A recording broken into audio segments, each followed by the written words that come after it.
It was a bright cold day in April, and the clocks were striking 13.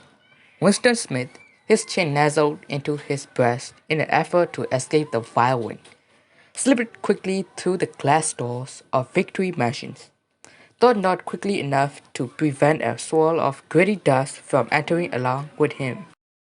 The hallway smelled of boiled cabbage and old rag mats. At one end of it a color poster, too large for indoor display, had been tacked to the wall. It depicted simply an enormous face, more than a meter wide, the face of a man of about 45 with a heavy black mustache and regularly handsome features. Winston made for the stairs. It was not used trying the lift. Even at the best of times, it was seldom walking, and at present the electric current was cut off during daylight hours. It was part of the economy drive in preparation for Hate Week. The flat was 7 flights up, and Winston, who was 39 and had a varicose nuclear above his right ankle, went slowly, resting several times on the way, on each landing. Opposite the lift shaft, the poster with the enormous face gazed from the wall. It was one of those pictures which are so contrived that the eyes follow you about when you move. Big Brother is watching you. The caption beneath it ran. Inside the flat, a fruity voice was reading out a list of figures which had something to do with the production of pig iron. The voice came from an oblong metal plaque like a dual mirror which formed part of the surface of the right-hand wall. Winston turned a switch and the voice sank somewhat, thought the walls were still distinguishable. The instrument, the telescreen it was called, could be dimmed, but there was no way of shutting it off completely.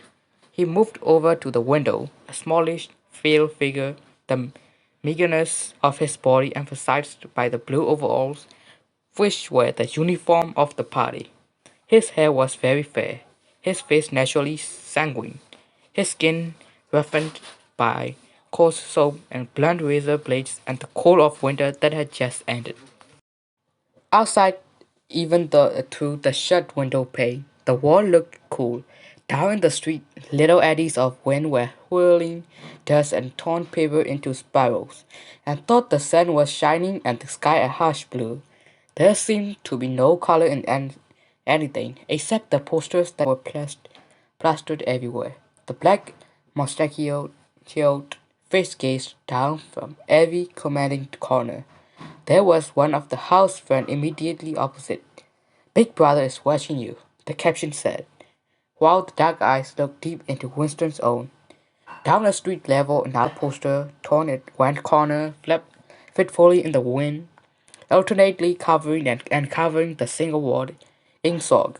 In the far distance, a helicopter skimmed down in between the roofs, hovering for an instant like a blue bottle, and darted away again with a curving flight. The patrols did not matter though, only the thought police mattered. Behind Winston's back, the voice from the telescreen was still babbling away about pig iron and the overfulfillment of the ninth 3-year plan.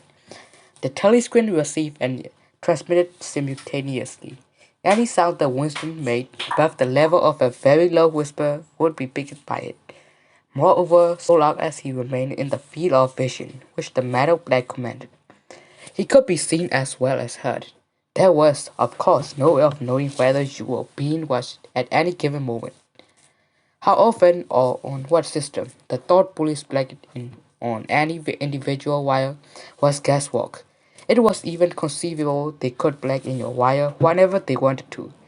You had to did live, from habit that became instinct, in the assumption that every sound you made was overhead, and except in darkness, every movement scrutinized.